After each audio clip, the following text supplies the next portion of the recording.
यह स्वाभाविक है। इस देश में यदि भारतीय जनता पार्टी को 400 सीटें जीतनी है तो इस देश के एक एक अल्पसंख्यक के समर्थन की जरूरत है। अल्पसंख्यक समाज उन लोगों को अपने दरवाजे पर बैठने तक नहीं देगा इस देश का।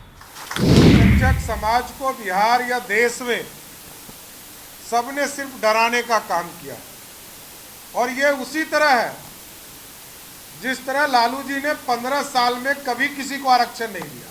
देखिए, लालू यादव जी पर बोलने के लिए 7 जन्म लेना पड़ेगा। लेकिन आज भी यदि चाय के दुकान पर आप चले जाएंगे तो लोग कहेंगे कि आरक्षण बचाने वाला लालू प्रसाद है, लेकिन कभी किसी को आरक्षण दिया नहीं। क्या बोल रहे हैं उनको खुद पता नहीं है। आज जो वो बोल रहे हैं ना, वो बोलने की शक्ति उनको लालू यादव ने दी है। और एक अदद भारतीय जनता पार्टी को अल्पसंख्यक मोर्चा का अध्यक्ष बनाने के लिए उनके पास एक अदद कोई मुस्लिम नेता नहीं था, उसको भी राष्ट्रीय जनता दल से लाके बनाना पड़ा। वो तो हमारे पार्टी का कार्यकर्ता था बेचारा, उसको बुड़बक बना के समझा उमझा करके लाके बना दिया होगा। इनके पास तो एक अदद आदमी नहीं है बनने के लिए।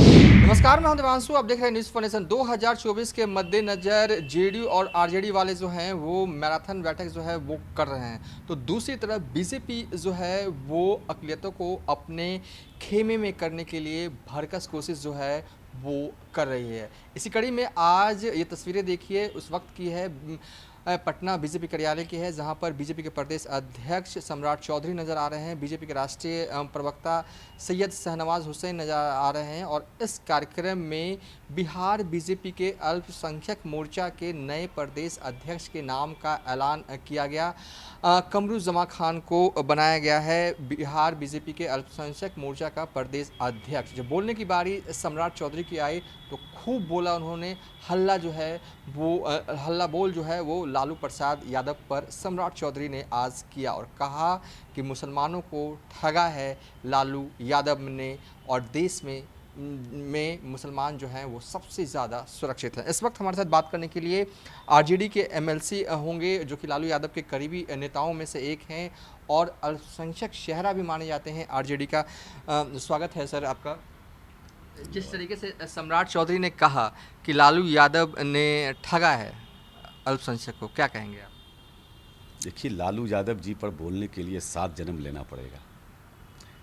और जिस तरह की भाषा अगर वो बोल रहे हैं ना, तो अल्पसंख्यक समाज उन लोगों को अपने दरवाजे पर बैठने तक नहीं देगा इस देश का। क्या बोल रहे हैं उनको खुद पता नहीं है। आज जो वो बोल रहे हैं ना, वो बोलने की शक्ति उनको लालू यादव ने दी है। और एक अदद भारतीय जनता पार्टी को अल्पसंख्यक मोर्चा का अध्यक्ष बनाने के लिए उनके पास एक अदद कोई मुस्लिम नेता नहीं था, उसको भी राष्ट्रीय जनता दल से लाके बनाना पड़ा। वो तो हमारे पार्टी का कार्यकर्ता था बेचारा, उसको बुड़बक बना के समझा उमझा करके लाके बना दिया होगा। इनके पास तो एक अदद आदमी नहीं है बनने के लिए, तो क्या बोलेंगे। और जो लोग बोल रहे हैं उनके पास बोलने के लिए कुछ है नहीं। वो बोलने की शक्ति, वो ताकत भी आदरणीय लालू प्रसाद यादव जी ने दी है, इसीलिए बोल रहे हैं। उन्होंने तो कहा, सम्राट चौधरी ने कहा कि लालू यादव को बस आरक्षण चाहिए अपने लिए, अपने परिवार के लिए, अपने बेटों के लिए। उन्हें क्या चिंता है बिहार की? उन्होंने क्या जब उनके पास कह रहा हूँ कि ये शक्ति उनको बोलने के लिए किसने दिया? सम्राट चौधरी को सम्राट चौधरी किसने बनाया? लालू यादव जी ने बनाया। कौन जानता था उनको? माननीय हम लोगों के गार्जियन आदरणीय शकुनी चौधरी जी के और भी बेटे हैं, कहाँ उसको कोई जान रहा है? सम्राट चौधरी जी के सर पे आदरणीय लालू प्रसाद यादव जी ने अपना हाथ रखा, इसलिए उनको माना जा रहा है, उनको लोग जानने लगा है कि सम्राट चौधरी कोई नेता है। उन्होंने कौन कौन सी कुर्बानी नहीं दी सम्राट चौधरी को नेता बनाने के लिए, आदरणीय लालू प्रसाद यादव जी ने। तो इसलिए उनको शोभा नहीं देता है। और इस वक्त अगर भारतीय जनता पार्टी किसी भी ओबीसी समाज को अगर मान रहा है, नेता बना रहा है या कोई पद दे रहा है या उनको प्रदेश अध्यक्ष बनाया गया है, ये लालू यादव जी की देन है। ये लालू यादव जी की सामाजिक न्याय की जो लकीर उन्होंने खींची, आज उन्होंने समाज के अंतिम पायदान पे बैठे हुए व्यक्ति को, ओबीसी एससी एसटी समाज को जो एक सम्मान देने का काम किया, जिसके वजह से भारतीय जनता पार्टी मजबूरी में, चाहे कोई भी ओबीसी के नेता केंद्र में मंत्री हों या सम्राट चौधरी जैसे लोग हों, ये सब लालू जी की देन है। ये जिस वक्त ये जो 15 साल या 20 साल की बात कर रहे हैं, ये वही वक्त के तो पैदावार हैं। आज एक बैग लालू जी बहुत ख़राब हो गए। अरे मैं मानता हूँ सम्राट जी कि भारतीय जनता पार्टी में एक फैशन चला हुआ है कि जो जितना गाली बोलेगा उसको उतना ऊंचा पद मिलेगा। तो आप ऊंचा जाने के लिए गिड़िए मत, इतना मत गिड़िए कि लोग आपको देख के शर्म महसूस करें। अच्छा, ऊंचाई पर जाना अच्छी बात है, हर आदमी ऊंचा जाना चाहता है, ऊंचा उड़ना चाहता है, ऊंचाई पर बैठना चाहता है, लेकिन ऊंचाई पर बैठने के लिए नीचे नहीं गिरना चाहिए। ज़मीर बेचकर अमीर बनने का सपना मत देखिए सम्राट जी। कितना चैलेंजिंग मानते हैं चुनाव होंगे अगले साल और बीजेपी के टैक्टिक्स पासमानदा को रिझाने की कोशिश, मुसलमानों को रिझाने की देखिए ये कोशिश सब फालतू और की डोर बात टू डोर है। कैंपेन, मुसलमानों के घर जाएंगे बीजेपी वाले लोग। भाई, इस देश में कौन आदमी खुश है भारतीय जनता पार्टी से, हमको बताइए ना। पसमानदा और फलाना और ढेकाना ये सब छोड़िए, क्या दलित खुश है? दलितों के मुंह पर भाजपा के लोग पेशाब करते हैं, यही न्याय है? अल्पसंख्यक समाज को या ओबीसी समाज को, इन लोगों के आरक्षण को छीनने का काम किया, सारी चीज़ प्राइवेटाइज किया जा रहा है, किसान को बर्बाद कर दिया। जितना पैसा इन्होंने 2-4 उद्योगपतियों का माफ़ किया है, उतना पैसा अगर किसानों का ये माफ़ कर देते तो आज किसान देश में खुशहाल होता। 2022 तक किसानों की आमदनी 4 गुनी, 5 गुनी, 2 गुनी क्या क्या करने की बात कर रहे थे, आज कहाँ गया? किसान जो रोज़ आत्महत्या कर रहा है, दलित जो है घोड़े पर बैठ के बारात नहीं जा सकता है भारतीय जनता पार्टी के राज्य में।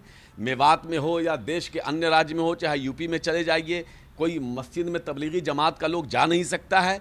आप चले जाइए किसी को किस नाम पर अक़लियत समाज हो, चाहे दलित समाज हो, ओबीसी समाज हो, उनको मारा जा रहा है, दौड़ाया जा रहा है। जाके देखिए मणिपुर में हमारी भारत माता को नंगा करके रोड पर दौड़ाया जा रहा है। पूरे देश तरह इमाम मचा हुआ है। भारतीय जनता पार्टी देश विरोधी ताकतों के हाथों में खेल रही। तो अंग्रेज़ के दलाल हैं ना ये लोग, ये तो अंग्रेज़ की औलाद हैं। ये क्या बात करेंगे? जिस तरह से अंग्रेज़ों ने इस देश को लूटने का काम किया है, उसी तरह अपने चेलों को छोड़ के गया है। ये क्या करते थे? ये सब के सब मुखबिरी करते थे। ये सब अंग्रेज़ों की एक भी बता दी है। सम्राट चौधरी हिम्मत है तो बतावे 1-2 नाम भी जो इस आज़ादी की लड़ाई में उन्होंने शहादत दी हो। लेकिन इस देश के मुसलमानों ने, दलितों ने और सकक समाज के लोगों ने, चाहे पिछड़ों ने, लाखों लाख लोगों ने शहादत दी है। एक जंग में हमारे मुसलमानों ने 50-50 हज़ार उलमाओं की शहादत हुई है। देखिए दिल्ली से लेकर के और कोई ऐसा, ये लाहौर तक कोई ऐसा दरख्त नहीं था जहां मुसलमानों की उलमाओं के गर्दन को लटकाया नहीं गया था। क्या क्या नहीं इस लड़ा है हमारे दलितों ने, पिछड़ों ने, अल्पसंख्यक समाज के लोगों ने। इन लोगों ने क्या किया है? इन लोगों ने उस वक्त भी अंग्रेज़ों की दलाली की थी, आज भी वही काम कर रहे हैं। तो इन लोगों की बात का बहुत नोटिस देश की जनता नहीं ले रही है। ये लोग समझ चुके हैं कि चूँकि इनके पास कोई काम नहीं है, 10 साल इन्होंने राज किया इस देश पर और लंबे लंबे वादे किए, 2 करोड़ सालाना रोज़गार देंगे, 20 करोड़ रोज़गार, 20 करोड़ लोगों को तो बेरोज़गार कर दिया इन्होंने। सारी स्मॉल इंडस्ट्री बंद हो गई है, छोटी छोटी जो फैक्ट्रियाँ थी सब ख़त्म हो गई। जो हमारा ठेला वाला, खोंचा वाला, रिक्शा वाला, सबका सब, टेम्पू वाला, सबका सब परेशान है।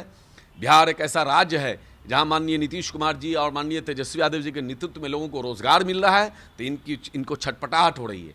काम तो कुछ किया नहीं। अगर कोई काम किए होते तो आज ये काम की बात करते, देश की जनता को कहते कि मैंने ये काम किया है और मैं इससे और आगे और काम करूँगा, इसलिए मुझे वोट दो।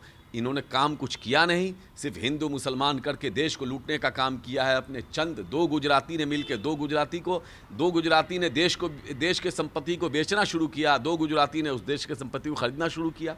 पूरी दुनिया में जो है भारत की बदनामी हो रही है। इन गोदी मीडिया के लोगों ने क्या किया है? यही सब किया है। तो इसलिए इन सारी बातों को लेकर इनके पास बोलने के लिए कुछ नहीं है। तो आज इनको फलाने याद आ रहे हैं, कहीं कोई याद आ रहे हैं, कहीं कोई याद आ रहे हैं। एक भी टिकट देने के लिए इनके पास कोई नहीं था, एक भी कुछ करने के लिए इनके पास नहीं था। ये न जाने मंच पर अमित शाह क्या क्या बोलते हैं, उल्टा लटका देंगे और क्या करेंगे। और योगी आदित्यनाथ बोलते हैं कि भाई गाली दे करके कि उनके कब्र में से निकाल करके, और क्या क्या खुलेआम ये लोग रेप की धमकी देते हैं, करते हैं, मॉब लिंचिंग, फलना ढिंगा, बहुत सारी बातें हैं। उन बातों को मैं कहना नहीं चाहता, लेकिन देश की जनता समझ रही है। अल्पसंख्यक समाज की बात नहीं है, देश का कोई भी समाज, कोई भी वर्ग, कोई भी धर्म जाति के लोग इनसे खुश नहीं है, सब लोग उब चुका है। देश की जनता ने मन बना लिया। अभी देखा आपने, देश के चारों तरफ उपचुनाव हुए हैं कई राज्यों में, सबका रिजल्ट आपके पास आ गया है। लोगों ने मन बना लिया है कि इनको बदल देना है, क्योंकि देश पूरी तरह से खतरे में है, पूरी तरह से संविधान खतरे में है या लोकतंत्र खतरे में है। अब तो सबसे बड़ी चुनौती देश के लोगों के सामने हो गई है कि संविधान को बचाना है। इन्होंने ऐलान कर दिया है, संविधान बदलने की बात कर दी है इन्होंने, तो अब तो संविधान बचाने की चुनौती है ना। संविधान है हमारा बाबा साहब भीमराव अम्बेडकर का बनाया हुआ संविधान है। उसी संविधान के बदौलत सम्राट चौधरी जी प्रदेश अध्यक्ष हैं, उसी संविधान के बदौलत जो है जनक राम जी भी MLC बने हुए हैं, उसी संविधान के बदौलत जो है हमारे बहुत सारे SC ST OBC के लोग वहाँ केंद्र में मंत्री बने हुए या MP MLA बने हुए हैं। पहले उन लोगों के सामने चुनौती है। संविधान खत्म होगा तो सम्राट चौधरी कहाँ खड़े रहेंगे? सम्राट जी पहले अपने वजूद को बचाइए, तमाम भाजपा के SC ST OBC के लोग अपने वजूद को बचाइए, आप अपने वजूद को बचाइए। या RSS के लोग आपको भी खा जाएंगे, आपके आरक्षण को जब खा जाएंगे तो आप कहाँ बचेंगे? आपको छोड़ देंगे। ये